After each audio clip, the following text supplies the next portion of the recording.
Bharatiya Janata party ने दिल्ली के लोगों को कई वादे किए। दिल्ली के लोगों ने आम आदमी पार्टी को विपक्ष की भूमिका में चुना है। एक विपक्ष के तौर पे ये हमारी जिम्मेदारी रहेगी।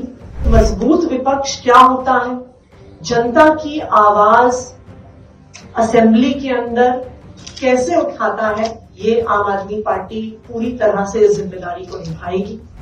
मोदी जी ने गारंटी ली थी दिल्ली में प्रचार के दौरान, भारतीय जनता पार्टी की जवाबदेही तय करना ये हमारी विपक्ष के रूप में जिम्मेदारी रहेगी। दिल्ली की हर महिला को 2,500 रुपए की जो गारंटी मोदी जी ने दी थी वो आम आदमी पार्टी दिलवाती है। हम दिल्ली वालों के हक के लिए लड़ रहे हैं। सबसे पहले मैं आम आदमी पार्टी के राष्ट्रीय अध्यक्ष अरविंद केजरीवाल जी का और आम आदमी पार्टी के पूरे विधायक दल का धन्यवाद करना चाहूंगी कि उन्होंने मुझ पर इतना भरोसा किया और विधायक दल के नेता की जिम्मेदारी दी। दिल्ली के लोगों ने आम आदमी पार्टी को विपक्ष की भूमिका में चुना है, विपक्ष की भूमिका दी है। और एक मजबूत विपक्ष क्या होता है, जनता की आवाज असेंबली के अंदर कैसे उठाता है, ये आम आदमी पार्टी पूरी तरह से इस जिम्मेदारी को निभाएगी। भारतीय जनता पार्टी ने दिल्ली के लोगों को कई वादे किए और उन वादों के आधार पर दिल्ली के लोगों ने भारतीय जनता पार्टी को जनादेश दिए। एक विपक्ष के तौर पे ये हमारी जिम्मेदारी रहेगी कि जो वादे भारतीय जनता पार्टी ने किए उन वादों को पूरा आम आदमी पार्टी विपक्ष के रूप में करवाएगी। सबसे जरूरी और सबसे महत्वपूर्ण जो वादा प्रधानमंत्री नरेंद्र मोदी जी ने खुद किया कि पहली कैबिनेट की मीटिंग में दिल्ली की हर महिला को 2,500 रुपए की राशि देने की योजना पास की जाएगी और 8 मार्च तक पहली किश्त आ जाएगी। मोदी जी ने गारंटी ली थी दिल्ली में प्रचार के दौरान। पहली कैबिनेट की मीटिंग हो गई, लेकिन उसमें 2,500 की स्कीम पास नहीं हुई। लेकिन भारतीय जनता पार्टी की जवाबदेही तय करना ये हमारी विपक्ष के रूप में जिम्मेदारी रहेगी।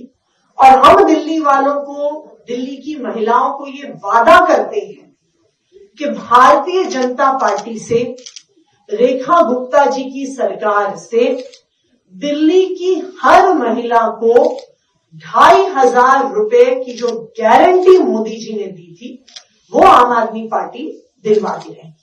बहुत बहुत धन्यवाद। मैम, एजेंडा क्या आप लोगों ने डिसाइड किया, क्योंकि अब आपके कल ही से सत्र शुरू हो रहा है, आप लोगों की शपथ होगी, उसके बाद पूरी प्रक्रिया है, एजेंडा क्या तय किया है आम आदमी पार्टी का क्या है? जैसा गोपाल जी ने कहा कि 2 महत्वपूर्ण एजेंडा विपक्ष के तौर पे हमारे पास है।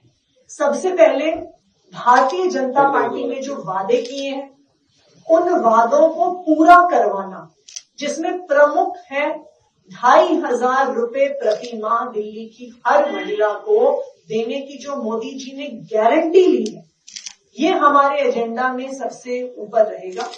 दूसरा, ऐसा सुनने में आया है भारतीय जनता पार्टी की सरकार के मंत्रियों के बयानों से कि आम आदमी पार्टी की सरकार ने, अरविंद केजरीवाल जी ने जो काम किए हैं उन कामों को बंद कराने की अगर कोशिश की जाएगी। अभी स्वास्थ्य मंत्री का एक बयान भी आया था कि कई सारे मोहल्ला क्लिनिक बंद करवाए जाएंगे। तो दिल्ली वालों का कहीं पर भी कोई अहित ना हो, इसके लिए आम आदमी पार्टी के सारे विधायक, चाहे असेंबली के अंदर चाहे सड़कों पर, हम दिल्ली वालों के हक के लिए लड़ते हैं। 14 सीएजी रिपोर्ट्स की बात हो रही है, सेशन में जैसे होगा उसके बाद लाएंगे, क्या आम आदमी पार्टी सरकार के लिए से मुश्किल बढ़ सकती है और आप विधानसभा में स्ट्रैटेजी क्या होगी? जो सीएजी की रिपोर्ट्स हैं, उन सीएजी की रिपोर्ट्स को मैंने बतौर मुख्यमंत्री स्पीकर साहब को भेजा है। तो ये जो फैलाया जा रहा है कि भारतीय जनता पार्टी ने निर्णय लिया है, ये सीएजी रिपोर्ट्स चुनाव से पहले ही दिल्ली विधानसभा एक सील्ड एनवेलप में चली गई थी।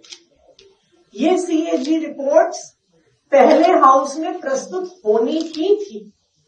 तो इसलिए भारतीय जनता पार्टी जो ये भ्रम फैलाने की कोशिश कर रही है कि उन्होंने फैसला लिया है, वो रिपोर्ट्स प्रस्तुत करेंगे, ये बिल्कुल भ्रामक है।